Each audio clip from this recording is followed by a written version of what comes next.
Listen, Mondays always stink. We know this.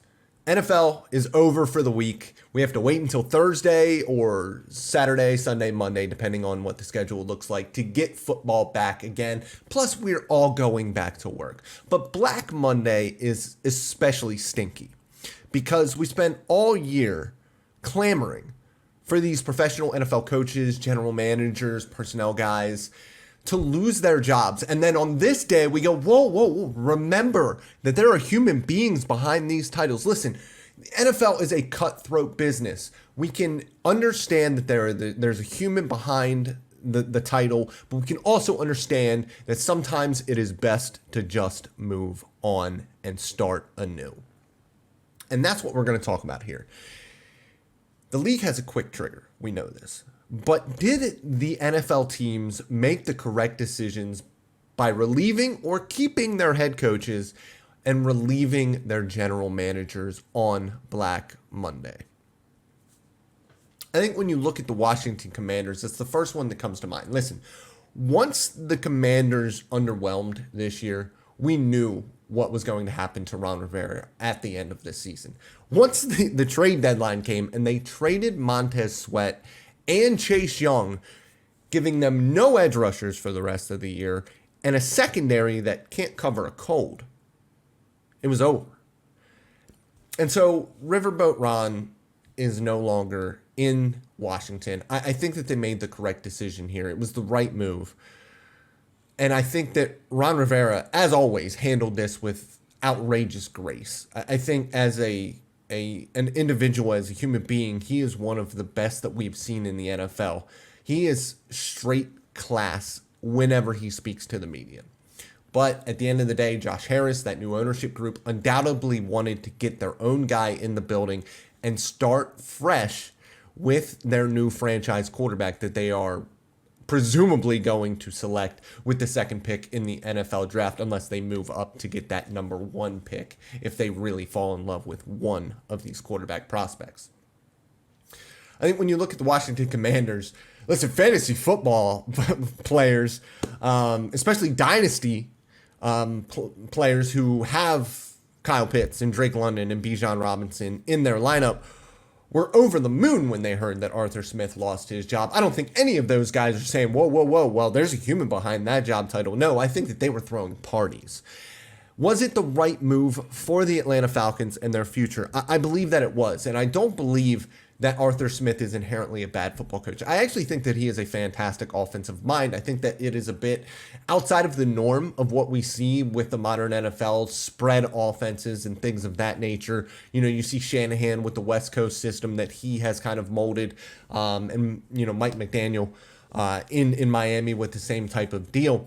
He's a little bit more old school. He loves running play action. And I think with the right quarterback, offensive line, running back combination, I think that it could work. But he leaned into Desmond Ridder, who just couldn't develop the way that we needed him to be his Ryan Tannehill. But we need to remember what he was able to do with Ryan Tannehill in that Tennessee offense. I think that he lands on his feet as an offensive coordinator somewhere eventually, if he wants to continue to do that. Obviously, he doesn't need the money.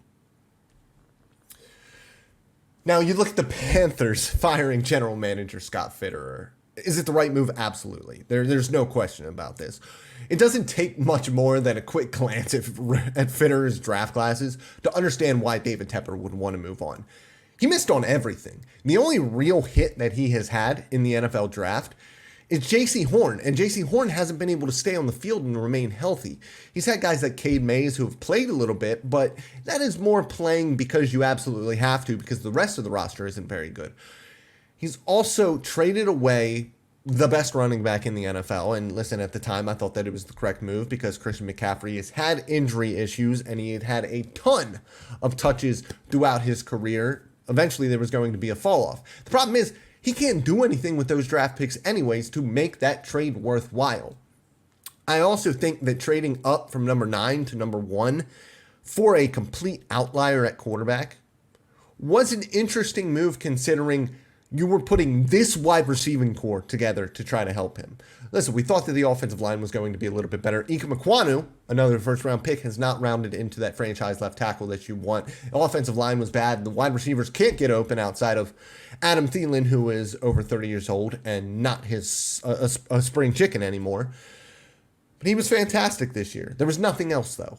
And they are very dangerously close to completely ruining their top pick in the NFL draft from this 1 year. Now, hopefully he can turn things around and they can kind of fix this roster with the next general manager. But yes, this was absolutely the correct move to make. I think now we get into the teams that kept their coaches. I think the big two here are Matt Eberflus and the Chicago Bears and Bill Belichick and the Patriots. And I will get to Belichick last because I think that's the more interesting one. Although the Chicago Bears are the most interesting team in football. And do I think that it was the right move to keep Matt Eberflus? Yes, I do. And I wouldn't have said that even 6 weeks ago. NFL teams aren't always known for making competent decisions, but it appears the NFL might be learning. I don't know if retaining Eberflus is the perfect move. I don't know if there was an ideal situation for the Chicago Bears, unless they would have been really, really bad or really, really good to make this decision a little bit easier. But it's hard to deny that he earned another season with the Chicago Bears with the defensive turnaround that he was able to cultivate in the back half of the season. They were 30th in the NFL in defensive EPA from weeks 1 to weeks 9. And then from weeks 10 to week 18, they were 3rd in the NFL defensively. That is a massive improvement. Now, he took over play calling much earlier than week 9, but there were changes that you need to make that go a little bit slower, and he has turned that defense around. Now, I think that we're going to need to find out if that was more him, if that was more, a little bit easier schedule down the stretch. We'll find that out next year. But I do think giving him another shot was the correct decision. Now, what will make this so interesting is what happens with Justin Fields now. Did this help Fields' chances of remaining the Chicago Bears quarterback? Are they going to trade him? Are they going to trade the pick? There are so many different permutations to what could happen with the Chicago Bears with that first pick, with Justin Fields. And I just think that it's going to be the most fascinating storyline of this entire offseason. And now we get to the team that has a 3rd pick in the NFL draft, the New England Patriots, and for now, keeping Bill Belichick. Was that the right move? I think it's to be determined. And I think that there's no denying that Bill Belichick is the most accomplished NFL coach of all time. There's no denying that he wakes up in the morning and is able to create a top 5, top 10 level defense out of practically nothing. There is no star power on that defense from a traditional standpoint. Matthew Judon is absolutely a fantastic player, but he missed most of the season this year. They had a rash of injuries this season, and he was able to overcome that, and that defense was able to stay productive. The problem is the other side of the ball. The problem is the coaching moves that he has made over the past couple of seasons. I think that if he can delegate a little bit more in his final time in the NFL as a head coach, I think that he can make this marriage work and continue for the next couple of seasons. Now, I think the problem is when you get to be that age and when you are so accomplished, you want to do things your way. It worked for him for 20 plus years. I think the issue now is that the offensive game has changed to a point where he hasn't really been able to keep up with that from a roster construction standpoint. That wide receiving core is absolutely pathetic. And then they whiffed on a quarterback. And so they're going to get that opportunity to get that franchise quarterback again. They have the 3rd pick in the NFL draft. They can move up to number 1. They can pretty much do whatever they want. They're going to get their guy. I do think bringing somebody in to help with the personnel decisions, especially on the offensive side of the ball, because I think Belichick can still do a very good job of finding those mid-level free agents on the defensive side of the ball that really fit what he wants to do defensively. I think that he kind of still has a market inefficiency there, or is able to take advantage of market inefficiencies there.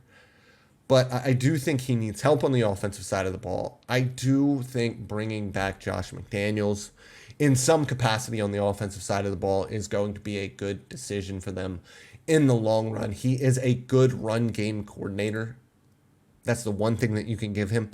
It's terrible head coach. Never going to work again. Never going to be a head coach again. But I do still enjoy McDaniel's offensive mind to an extent.